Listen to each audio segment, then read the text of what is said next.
여러분 안녕하세요. 2022년 8월 11일 목요일 부천 성인문예학교 차오름반 과학 수업을 시작하겠습니다. 교재는 교육부와 국가평생교육원에서 발간한 중학과정 과학 1입니다. 여러분들 방학 잘 보내셨나요? 개학 첫 시간인데요. 자, 오늘은 3단원 지구 위의 물 단원부터 시작하도록 하겠습니다. 여러분들 교과서 72쪽 펴주세요. 72쪽 준비되셨나요? 네, 72쪽 펴시면 지구 위의 물입니다. 자, 지구 위의 물, 네, 어떤 내용인지 한번 살펴보도록 하겠습니다. 먼저 물의 분포에 대해서 알아보겠습니다. 생각열기 한번 볼까요? 생각열기. 태양계에서 지구에만 액체 상태로 존재하는 물은 우리에게 정말로 중요한 자원이다. 우리의 몸을 구성하는 물질 중에 가장 비율이 높고 일상생활에서는 물론 농업, 공업, 발전 등의 산업 분야에서도 없어서는 안 될 자원이기 때문이다. 이렇게 소중한 물의 분포와 이용에 대해 알아보자. 네, 물 중요한 건 너무나 잘 아는 사실이죠. 네, 우리 몸을 구성하고 있는 물질 중에서도 물이 제일 많이 차지하고 있습니다. 70%가 우리 몸에 이루고 있는 그 10%, 70%가 물로 구성되어 있습니다. 자, 그 밑에 보니까 네, 아주 둥그런 지구의 사진입니다. 꼭 보석 같죠? 이 기중한 지구에 어떤 물이 어떤 상태인지 물에 대해서 살펴보겠습니다. 학습 목표 보실까요? 학습 목표. 첫 번째, 지구상의 물이 어떻게 분포하는지 설명할 수 있다. 두 번째, 자원으로서의 물의 가치를 설명할 수 있다. 이렇게 두 가지 학습 목표를 가지고 공부해 보도록 하겠습니다. 자, 책 오른쪽으로 가시겠습니다. 73쪽.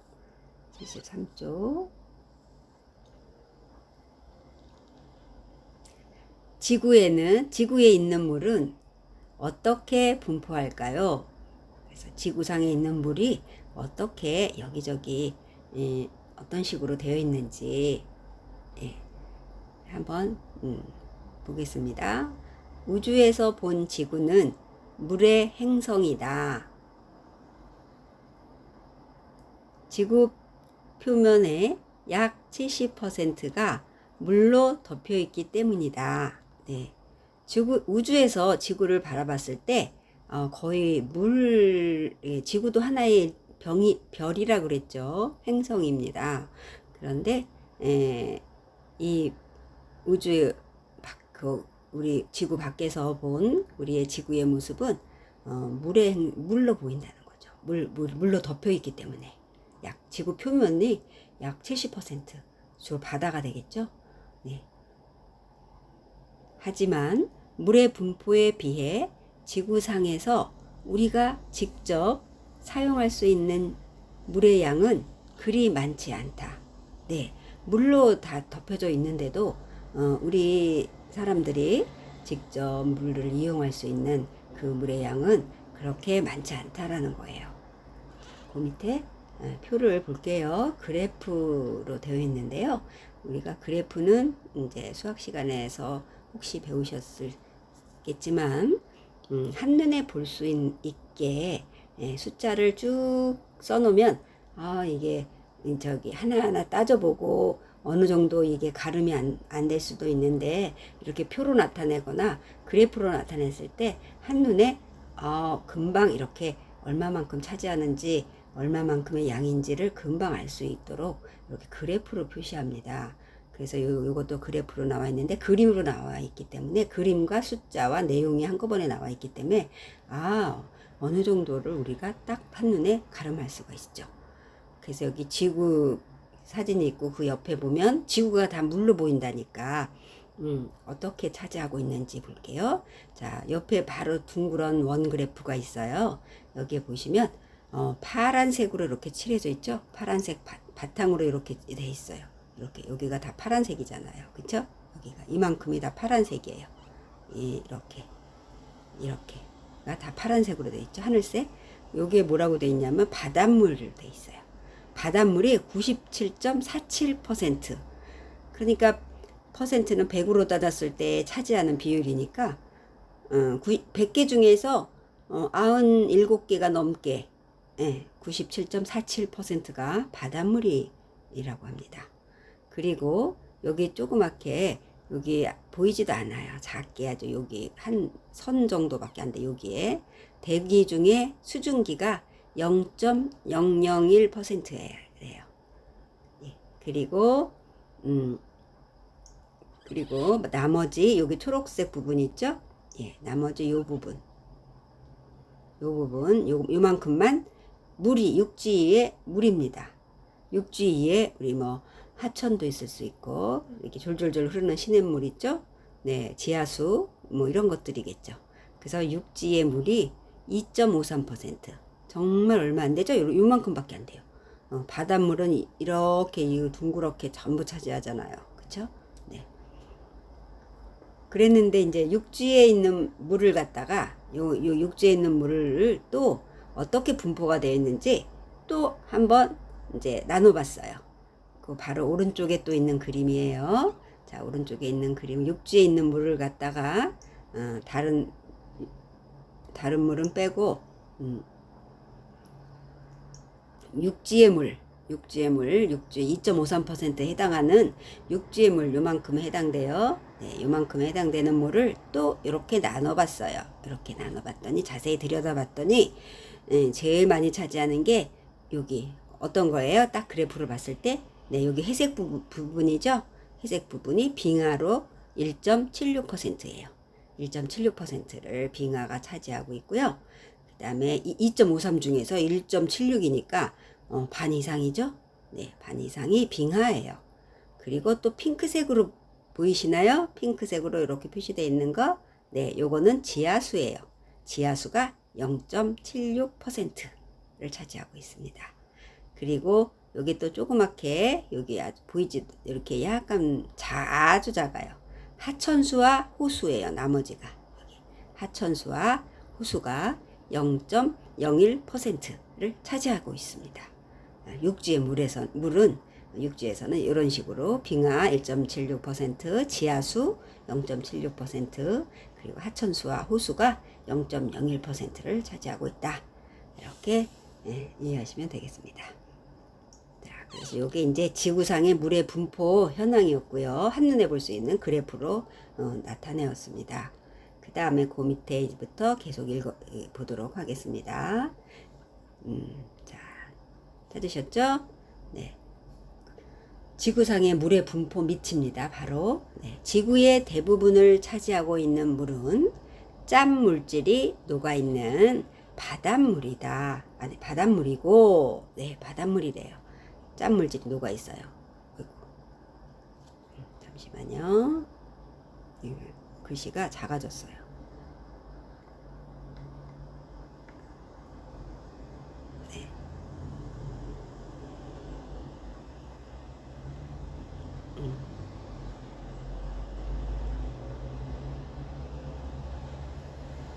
네, 조금 작아졌네요. 그래도 괜찮으시죠? 자, 지구의 대부분을 차지하고 있는 물은 짠 물질이 녹아있는 바닷물이고, 빙하는 사람이 접근하기 어려운 극지방이나 남극이나 북극을 말하죠. 네, 극지방이나 높은 산에 있어서 이용하기가 어렵다. 네, 빙하를 우리가 물로 이용하기는 너무 어려워요. 멀리 떨어져 있죠, 다. 예. 우리는 주로 접근하기 쉬운 땅속, 하천, 호수에 존재하는 물을 이용하는데 그 양은 지구에 분포하는 전체 물의 약 0.64%에 불과하다. 네. 그래서 빙하에 있는 아까 지구상에 물이 지구상에는 이제 바닷물이 거의 많고요. 97.47%가 물이 바닷물이고요. 육지의 물은 2.53%라고 그랬어요. 그것 중에서 그나마 빙하가 1.76%나 차지하기 때문에 우리가 가깝게 접근하기 쉽게 이용할 수 있는 물은 빙하와 그리고 땅속, 지하수, 하천 이런 물밖에 없는 거예요. 땅속, 하천, 호수 요런 물들을 이용합니다. 그런데 요거는 전체의 0.64% 1도 안 되는 거예요. 1%도. 그러니까 물이 얼마나 부족한지 적은 양인지 우리가 알 수 있겠죠. 네, 그 밑에 그림 보실까요? 그림을 보시니까 네, 바다의 물입니다. 그 다음에 극지방에 아까 빙하가 육지에 있는 물이라고 그랬죠. 극지방에 있는 빙하입니다. 얼음으로 많이 덮여져 있어요. 그 다음에 지하수 우리는 우물을 지하수 옛날에 지하수로 식수를 활용하던 그런 그런 시절도 있었고 그렇게 지하수 먹으면서 수도가 보급이 안 됐을 땐 그렇게 지하수 우물을 많이 이용했습니다. 그 다음에 강입니다. 압록강 사진이라고 되어 있네요. 그 다음에 호수입니다. 호수도 바다만큼 큰 호수도 있죠. 네, 여기는 바이칼 호수입니다. 네, 이렇게 해서 물이 어디 있는지 사진으로 한번 살펴보았어요. 자, 그러면 그 다음 장 74쪽으로 넘어가겠습니다. 자, 그렇다면 우리가 물이 어떤 가치를 지닐까요? 그랬어요. 물은 어떤 가치를 지닐까요? 보겠습니다. 1967년에 중동 지역에 위치한 시리아 나라 이름입니다. 시리아가 요르단강 상류에 댐을 건설하려고 하자 물 부족을 걱정한 이스라엘이 3차 중동전을 일으켰다. 네, 이제 시리아가 요르단 강의 상류에다가 댐을 건설하려고 했는데 그 인근에 있는 이스라엘이 반대를 하죠. 왜냐하면 자기네가 이것도 이제 물을 사용에 제한이 있으니까 그래서 반대를 한 거죠. 그래서 3차 중동 전쟁은 한 6일 정도 6일 전쟁이라고도 하는데요. 이스라엘 나라 하나와 아랍 연합국 5개 국가가 연합국이죠. 거기는 그렇게 1대5로 전쟁을 했던 그런 중동 전쟁 3차 중동전이 되겠습니다. 또 계속 읽어요. 여기까지 읽었었는데 네, 잠깐만요. 자, 여기서부터 읽을게요. 또 2000년대에 들어 중국이 메콩강 상류에 여러 개의 댐을 건설해 하류에 있는 그 강 밑에 있는 라오스, 캄보디아, 베트남의 반발을 불러일으키고 있다. 예, 중국이 2000년대 들어와서도 중국이 메콩강 상류에 여러 개의 댐을 건설해 하류에 있는 이런 나라들 라오스라든가 캄보디아, 베트남 이런 나라들의 반발을 불러일으켰죠. 다 물 때문에 네, 이렇게 국가 간의 분쟁이 일어나죠. 자, 이 이외에도 많은 지역에서 강을 둘러싼 분쟁이 일어나고 있다. 그 까닭은 바로 물이 자원으로서의 가치가 있기 때문이다. 네, 여기에다가 줄빗줄 쫙 쳐놓으시면 되겠죠.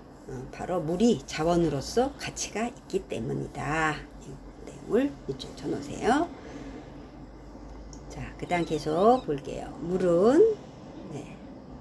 물은 여러 곳에서 다양하게 이용되고 있다.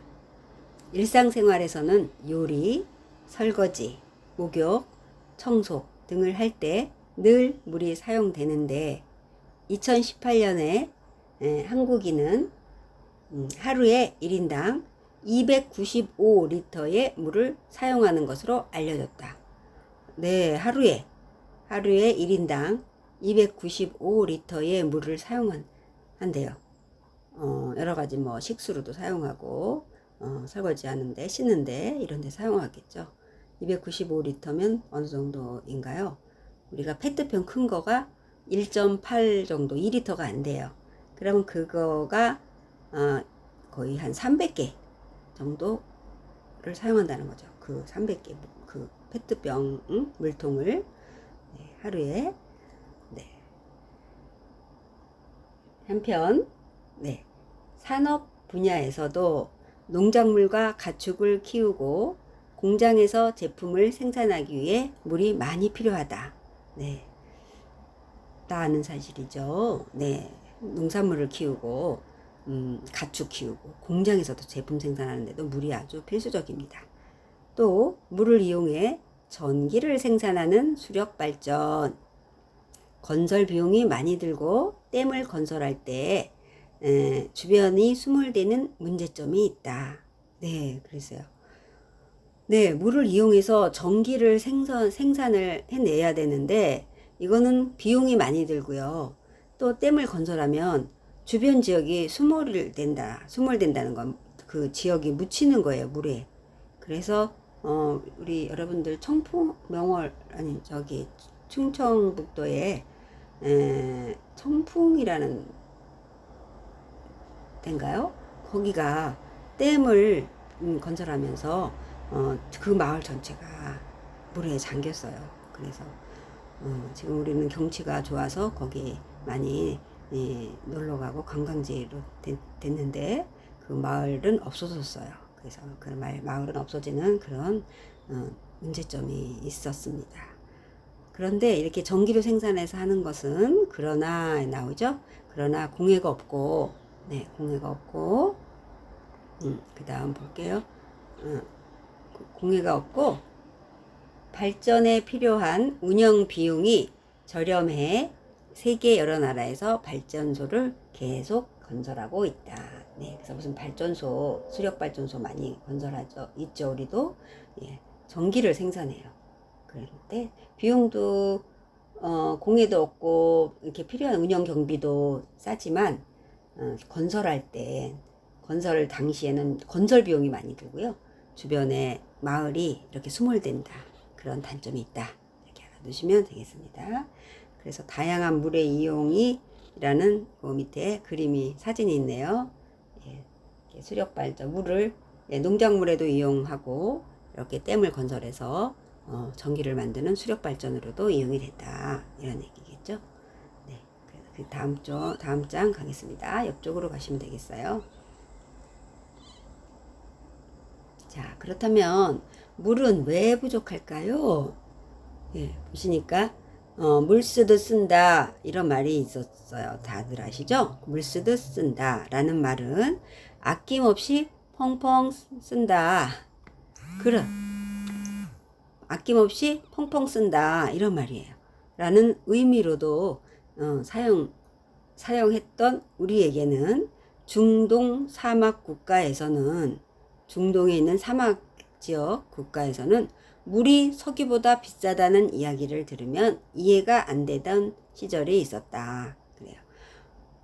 우리는 물 쓰면 물 쓰듯 펑펑 쓴다 이렇게 표현을 하잖아요. 그러니까 물값이 싸다는 이야기죠. 싸고 흔하니까 많이 펑펑 쓴다 이런 표현이 있을 정도로 물의 부족함이 없이 아낌없이 썼었는데 중동 사막 국가에서는 물이 석유보다 비싸답니다. 그래서 이해가 안 되던 그런 시절이 있었다라는 얘기예요. 계속 보면 지금은 사막 국가뿐만 아니라 우리나라를 비롯해 전 세계가 물 부족에 시달리고 있다. 우리나라도 물 부족 국가예요. 그래서 우리나라를 비롯해 전 세계가 물 부족에 시달리고 있다. 여기에 밑줄을 아주 중요하죠. 근데 우리나라가 물이 부족하다는 거를 많이들 가끔가다 잊어버리시는 것 같아요. 저도 이제 가끔 이제 이런 시설, 수영장이라든가 이런 공공시설에 체육 운동 시설 이런 데 가서 운동하고 샤워 시설이 있잖아요. 그러면 아주 아낌없이 정말 펑펑 그렇게 쓰시는 분들이 많아요. 물 틀어놓고 막 왔다 갔다 한다든가 대야에 물이 넘치는데도 그냥 끄끌 생각을 안 합니다. 그 옆 사람이 그렇게 틀어놓으면 이제 저는 이렇게 끄는데 이렇게 끄죠. 그러면 다녀와서 그분이 또 뭐 싫어하는 눈치가 있어요. 네, 그 정도로 물을 아끼지 않는 그런 태도들을 많이 주변에서 많이 보고 있어요. 그래서 우리나라도 물 부족 국가라는 거, 그리고 옛날에는 우리 물이 좋아서 많이 그 산에 있는 물도 맘 놓고 마시고, 그리고 이렇게 식수 시설이 많이 있었잖아요, 곳곳에. 근데 요즘은 그런 물을 먹었다가는 조금 위험할 수 있죠. 그래서 물도 사 먹잖아요, 생수를. 그러거나 집에서 끓여 드시거나 이렇게 해야지 될 정도로 물이 많이 오염도 되고 부족한 데다가 그런 실정이 되었습니다. 자, 그 밑에 계속해서 볼까요? 물 부족의 원인은 다음과 같이 여러 가지가 있다. 왜 물이 이렇게 부족할까 보니까, 자, 보실게요. 자, 밑에 내려가시면 사진과 함께 설명이 있습니다. 자, 도시 아주 빌딩 숲의 사진이 있고요. 첫 번째로 물 부족한 원인입니다. 첫째, 인구 증가와 산업의 발달로 물에 대한 수요가 늘어났다, 이거예요. 첫 번째는